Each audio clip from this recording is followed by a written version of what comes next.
Assalamualaikum warahmatullahi wabarakatuh. Perkenalkan, nama saya Febrianto, NPM 1864023 dari Fakultas Teknik, jurusan Teknik Sipil, Universitas Islam Kalimantan Muhammad Arsyad Al-Banjari Banjarmasin. Di sini saya ingin menjelaskan tentang TPS atau tempat pembuangan sampah sementara, mata kuliah Rekayasa Lingkungan, dosen pengajar Bapak Adi Surya STMT. Rekayasa Lingkungan (TPS) Tempat Pembuangan Sementara.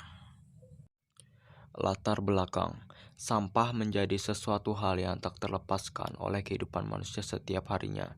Selama manusia itu melakukan aktivitas seperti makan, minum, bekerja, memasak, dan lainnya, sudah tentu akan menghasilkan sampah yang tak terpakai. Sampah masyarakat Jakarta yang masuk tempat pembuangan sampah terakhir atau TPST Bantar Gebang mencapai 6,9 ribu ton setiap harinya di tahun 2019. Sebelum sampah masyarakat DKI Jakarta diangkut truk sampah untuk didistribusikan ke tempat pembuangan akhir atau ke tempat pengelolaan sampah lainnya. Sampah tersebut ditampung terlebih dahulu ke tempat pembuangan sementara atau TPS. Berdasarkan data Dinas Lingkungan Hidup, status lahan TPS tidak hanya milik Pemda DKI, tetapi ada beberapa milik perusahaan swasta dan milik warga pribadi. Pengertian tempat pembuangan sampah sementara atau TPS adalah tempat sebelum sampah diangkut ke tempat pendaur ulang, pengelolaan dan atau tempat pengelolaan sampah terpadu. Di lokasi TPS inilah kita dapat melihat perilaku masyarakat dalam membuang sampah, di mana perilaku tersebut tentu akan berdampak pada kondisi lingkungan TPS. Sumber dan klasifikasi sampah. Yang pertama, sampah basah gerbek, sampah organik yang mudah busuk. Yang kedua, sampah kering rubis, sampah anorganik yang tidak mudah busuk. Yang ketiga, sampah lembut, yaitu sampah yang merupakan partikel-partikel ukuran kecil, ringan, dan mudah diterbangkan angin berbentuk debu dan abu. Dan yang terakhir, keempat, sampah besar, bulk waste, yaitu sampah yang berukuran besar, misal bekas furnitur, kursi, dan meja. Jenis tempat pembuangan sampah. Yang pertama, tempat penampungan sementara atau TPS. TPS berfungsi sebagai tempat penampungan pertama sampah rumah tangga sebelum diangkut ke tempat daur ulang atau unit pengelolaan sampah yang lain. Yang kedua, TPS 3R, Reduce, Reserve, dan Recycle.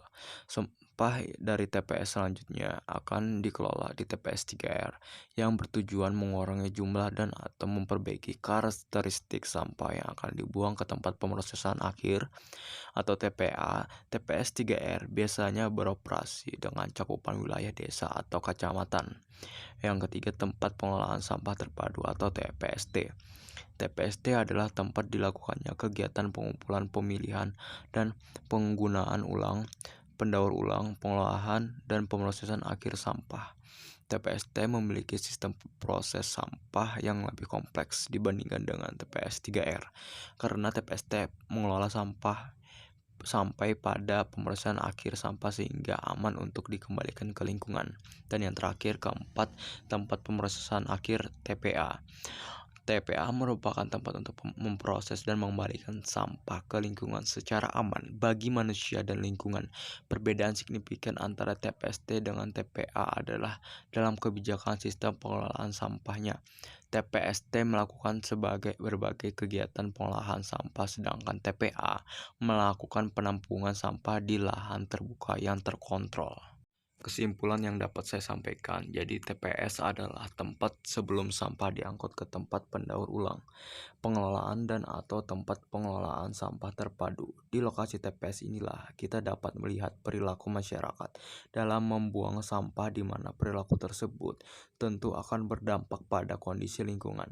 TPS di mana tempat pembuangan sampah juga memiliki jenis dan klasifikasi berdasarkan tempat pembuangan yang dikehendaki berdasarkan data umum masyarakat dalam melakukan pembuangan sampah yang memiliki sumber dan klasifikasi yang berbeda-beda di setiap sampahnya. Sekian presentasi yang dapat saya sampaikan. Salah hilap mohon dimaafkan. Assalamualaikum warahmatullahi wabarakatuh.